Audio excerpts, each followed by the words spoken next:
ஹரிஷ் குட்டியை பாருங்கள் தூங்கி எந்திச்சிட்டாங்க. ஆனால் காலை தரையில் ஓட மாட்டேங்கான். ஆனால் வலி கொஞ்சம் குறைஞ்சிருக்குங்க, நல்லா வலி குறைஞ்சிருக்கு. அவனுக்கு தெரியுது. இப்படிலாம் உட்கார கூட இல்லை நேற்று, இன்றைக்கெல்லாம் உட்காந்துருக்கான் பிள்ளை. அப்புறம் எழுப்பி விட்டேங்க. அப்படியே எழுந்துச்சி காட்டன் துணியை வச்சே மேலெலாம் தொடச்சி பல்லெல்லாம் தேய்ச்சி உட்கார இடத்துலேயே வேலையே முடிச்சு விட்டாச்சுங்க. நல்லா ட்ரை பண்ணுறாங்க, எந்திரிக்கிறதுக்கு ட்ரை பண்ணுறான். ஆனால் பிள்ளை காலை ஊன பயப்படுறான். அப்புறம் ஹரிக்குட்டியை பற்றி நிறைய சொல்லணும் தாங்க நான் நினைப்பேன். ஆனால் வந்து எப்படி சொல்கிறது அப்படின்ட்டே நிறைய விஷயங்கள் சொல்லாமலே இருப்பேன். அவன் சின்ன பிள்ளையாக இருக்கும்போது எனக்கெல்லாம் தெரியவே இல்லைங்க அவன் இப்படி ப்ராப்ளத்தில் இருக்கான். அவன் 1 வயசு முன்னாடி எடுத்த ஃபோட்டோலாம் உங்களுக்கு நான் இதில் கிளிப்பிங் பண்ணுறேன் பாருங்கள், ஆட் பண்ணுறேன். நீங்கள் அதில் பார்த்து சொல்லுங்கள் அவன் ஃபேஸை பார்த்து அவனுக்கு ஏதாவது டிஃபெக்ட் இருக்குமான்னு. எனக்கு எதுவுமே தெரிலங்க அவனை பார்த்தா. ஆனால் அந்த நடக்கிறது தான் கொஞ்சம் கொஞ்சம் லேட் பண்ணான். அந்த லேட் பண்ணும்போது தான் மெதுவாமாக்கா நடக்க லேட் பண்ணும்போது தான் ஒரு பயம் வந்துச்சு. அப்புறம் தான் செக் பண்ணும்போது ஒவ்வொன்றா டெஸ்ட் பண்ணும்போது ஒன்றும் இல்லை, எல்லா ஸ்கேனும் எடுக்கும்போது அவனுக்கு எந்த ப்ராப்ளமும் இல்லை அப்படின்னாங்க. ஆனால் கரெக்டாக 3 மாதத்துலேயே குப்புரகம் தான் என்னென்ன பண்ணணுமோ அதெல்லாம் பண்ணாங்க. சாப்பாடு கூட எடுத்து கேட்பான், அந்த மாதிரிலாம் பண்ணிட்டு தான் இருந்தான். நடக்க மட்டும்தான் இல்லை, அதுதான் பயமாக இருந்துச்சு. ஒவ்வொரு ஹாஸ்பிட்டலாக காமிச்சோம். யார் யார் என்னென்னலாம் சொல்லுவாங்களோ அந்த ஹாஸ்பிட்டல்லாம் போவோங்க, போய் காமிப்போம். மெட்ராஸில் அப்போ நாங்கள் இவன் பிறக்கும்போது எக்மூரெலாம் பிறந்தான், சென்னையில் தான் இருந்தோம். அப்போ ஃபோர்ட்டிஸ் மலர், நுங்கம்பாக்கம் சைல்டு கேரு, அந்த மாதிரி நிறைய ஹாஸ்பிட்டல் போனாங்க பாருங்கள். எந்திரிக்க ட்ரை பண்ணுறான். மக்கா முடியலன்னா விட்டுருமா.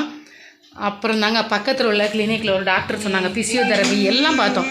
அப்புறம் அவங்க சொன்னாங்க, நீங்கள் டைமை வேஸ்ட் பண்ணாதீங்க, காசையும் வேஸ்ட் பண்ணாதீங்க. நீங்கள் அவனுக்கு எந்த அளவுக்கு தெரப்பி கொடுக்குறீங்களோ அந்த ஒன்று தான் அவனுக்கு கொஞ்சம் இதாக இருக்கும்னு சொல்லிட்டு டெய்லி தெரப்பி கொடுப்பாங்க அவனுக்கு. அவங்க அப்பா இருக்கிறது வரைக்கும் அவனுக்கு எனக்கு அது தெரியலை. ஏன்னா அவங்க பாதி ஈக்குவல் ஷேர் பண்ணிப்பான் அவனை பார்க்கறதில்ல. அப்புறம் தெரப்பியை கூட்டிகிட்டு போயிடுவாங்க. இப்போ நான் அவனுக்கு தெரப்பி அவங்க அப்பா எப்போ இல்லையோ அதுலேருந்து நாங்கள் தெரப்பி எதுவுமே கொடுக்க போகிறதில்ல. ஏன்னா அவனுக்கு எல்லாமே காஸ்ட் அதிகம். பைக்கில் தான் கூட்டிகிட்டு போகணும். அது அந்த மாதிரி நிறைய பிரச்சனைகள்லாம் பிள்ளைய நாங்கள் இப்போ எந்த தெரப்பி எதுவுமே போகிறதில்லைங்க. முன்னாடி எல்லாமே போயிட்டு தான் இருந்தோம், தெரப்பி கொடுத்துட்டு இருந்தோம், எல்லாம் பண்ணிகிட்டு இருந்தோம். இப்போ எல்லாமே ஸ்டாப் ஆகிட்டுங்க. அப்படியே அதே மாதிரி அவ்வளோ தைரியம் சொல்கிறது அவங்க அப்பா தான் இருக்கும் எனக்கு. நான் அவனை இப்படின்னு தெரிஞ்சதுக்கப்புறம்லாம் நான் 1 மாதம் 2 மாதம்லாம் எந்திரிக்க கூட இல்லைங்க. அப்படியே படுத்துட்டேன், சமையல் பண்ண மாட்டேன், அப்படியே கிறுக்கு பிடிச்ச மாதிரிலாம் இருந்தேன்.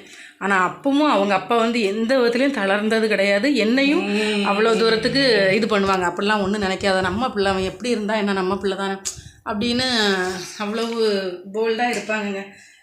அது எனக்கு என்னென்னா என்ன சொல்கிறது, எனக்கு வார்த்தையே வரமாட்டேங்குது.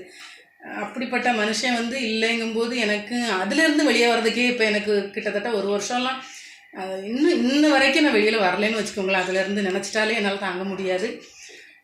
நீங்கள் எல்லோரும் சொல்லுவீங்கள்ல, அவனை அப்படி பாருங்கள் இப்படி பாருங்கள், அதை கொடுங்க இதை கொடுங்க, எல்லாம் கரெக்டு தாங்க. எல்லாத்துக்கும் தேவை பணம் மட்டும்தாங்க. பணம் இருந்தால் என்ன வேணாலும் எப்படி வேணாலும் பார்க்கலாங்க. விதமாக அவனுக்கு கொடுக்கலாம், இல்லை டயட் ஃபுட்டாக வாங்கி கொடுக்கலாம், இல்லை எங்கே இல்லாமல் வெளியில் கூட்டிகிட்டு போகலாம். அவன் ஒவ்வொரு பசங்களை மாரி மெதுவாலாம் நடக்க மாட்டான். அப்படி ஓடுவான், சாடுவான், கண்ட்ரோல் பண்ணுவான். நம்ம நினைப்போம் நம்ம பிள்ளைங்க பெருசுன்னு. அடுத்தவங்களுக்கும் அதேமாதிரி குழந்தைங்களை கூட்டுறவங்க அந்த குழந்தைங்களை அடிக்க போயிடுவான், அதுங்க பயப்படும். இந்த மாதிரி விஷயங்கள்னாலே நான் பொது வெளியிலலாம் அவனை ரொம்ப கூட்டுறப்போ ரொம்ப யோசிப்பேன். அவங்க அப்பா இருக்கிற வரைக்கும் அதை கண்டுக்கவே மாட்டாங்க. ஏன்னா அவங்க அப்பா கொஞ்சம் பயப்படவும் செய்வான்.